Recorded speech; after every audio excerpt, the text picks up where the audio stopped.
안녕하세요. 요즘 많은 분들이 참 깊은 우울감이나 또 고립감을 느낀다고들 하세요.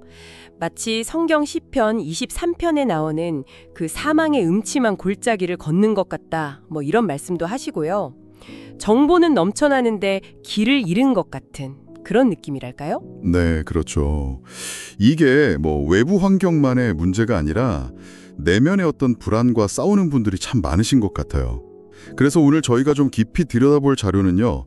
바로 그 사망의 음침한 골짜기에서도 위안을 찾을 수 있다. 이렇게 말하는 시편 23편 4절입니다. 특히 주의 지팡이와 막대기가 나를 안위하시나이다. 이 구절에 대한 종교적 성찰 자료예요. 아, 네. 그 지팡이와 막대기 정말 오래된 이미지잖아요. 이게 오늘날 여러분이 겪고 계신 그런 어려움 속에서 어떤 실제적인 의미를 줄 수 있을지 오늘 한번 제대로 파헤쳐보죠. 그럼 먼저 막대기, 히브리어로는 쉐베트라고 하죠. 이거부터 이야기를 좀 나눠볼까요?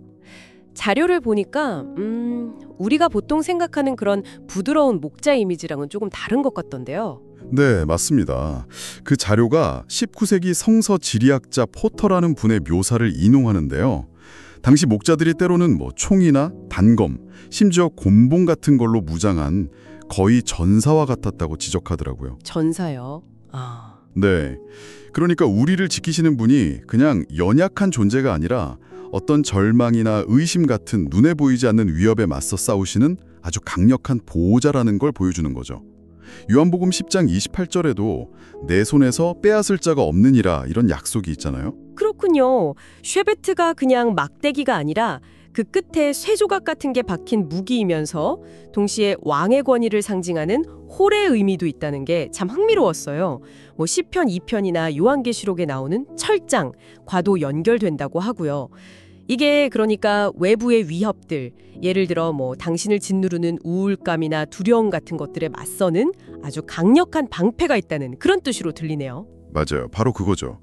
그런데 그 강인함 안에 또 놀랍도록 세심한 면도 담겨 있어요. 이 막대기가 양들을 이제 우리로 드릴 때 한 마리 한 마리 세면서 상태를 확인하는 데도 쓰였다고 합니다. 레위기 27장 32절에도 관련 구절이 있고요. 아, 네네. 양을 세는 막대기. 네, 이게 단순히 숫자만 세는 게 아니라 뭐랄까 단 한 마리도 잃지 않겠다.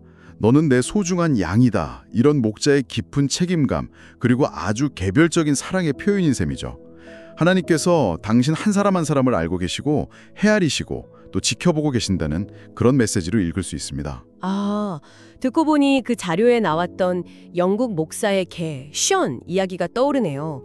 보이지 않는 어둠 속에서도 주인의 집을 지키면서 막 으르렁대는 모습이 어쩌면 눈에 보이지 않는 곳에서도 당신을 위한 보호가 늘 작동하고 있다는 그런 안도감을 주는 것 같아요. 네, 그런 비유로 이해할 수 있겠죠. 그럼 다른 도구인 지팡이, 히브리어로는 미슈에넥트라고 하던데 이건 어떤 의미를 가지나요? 미슈에네트는요, 기본적으로 기대다, 의지하다 이런 뜻의 동사에서 나온 말이에요.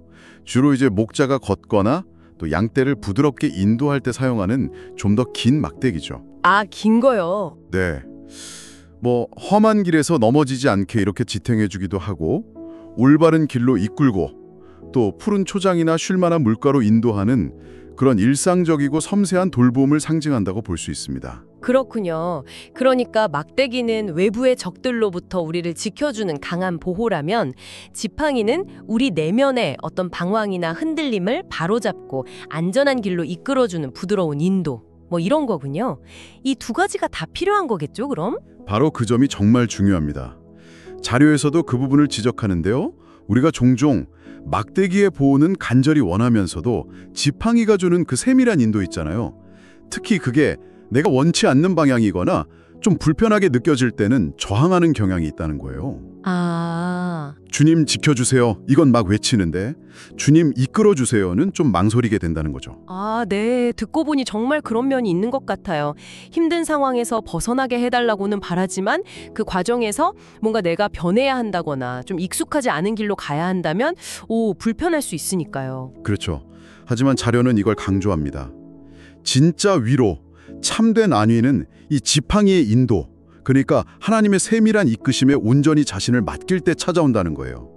지팡이는 우리를 억압하거나 막 끌고 가는 도구가 아니라 넘어질 때 붙잡아주고 일으켜 세우고 가장 좋은 길로 인도하는 그런 사랑의 손길이라는 겁니다. 아, 그 하나님의 손길을 설명하려고 자료에서 컬리넌 다이아몬드 비유를 든 것도 참 인상 깊었어요. 처음에는 그냥 유리 조각인 줄 알았다는 그 거대한 원석이요? 네, 맞아요. 그게 발견되고 나서 무려 8개월 동안 신중하게 연구를 했대요. 그러고 나서 세공사 조제프 애셔라는 사람이 정확한 지점을 떡 찾아서 망치로 내리쳐서 원석을 쪼갰다는 거 아니에요? 네. 겉으로 보기에는 파괴하는 것 같지만 사실은 그 안에 숨겨진 엄청난 가치를 드러내기 위한 아주 결정적인 행위였던 거죠. 그 후에 또 수개월 동안 섬세하게 연마해서 세상에서 가장 빛나는 다이아몬드 중 하나로 만들었고요. 그 비유를 우리 삶에 적용해 볼 수 있겠네요.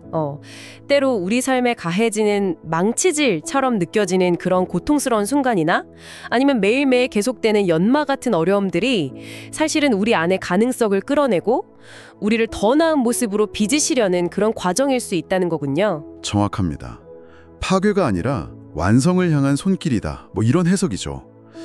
결국 오늘 저희가 살펴본 자료는요. 시편 23편에 막대기와 지팡이가 당신을 향한 하나님의 두 가지 사랑의 방식, 즉 강력한 보호, 막대기와 섬세한 인도, 지팡이를 아주 구체적으로 보여준다고 말하고 있는 겁니다. 삶의 어려움 속에서도 당신은 결코 혼자가 아니며 보석처럼 귀하게 빚어지고 있다는 그런 희망의 메시지인 거죠. 그렇다면 마지막으로 청취자 여러분께 이 질문을 한번 던져보고 싶습니다. 마치 다이아몬드가 연마되듯이 지금 당신의 삶에서 하나님의 그 지팡이가 다듬고 있는 거친 모서리는 혹시 무엇인가요? 어쩌면 지금 당장은 좀 불편하게 느껴지는 바로 그 과정이 당신을 더욱 빛나게 하시려는 하나님의 섬세한 사랑의 손길일 수 있다고 한 번쯤 생각해 볼 여지는 없을까요?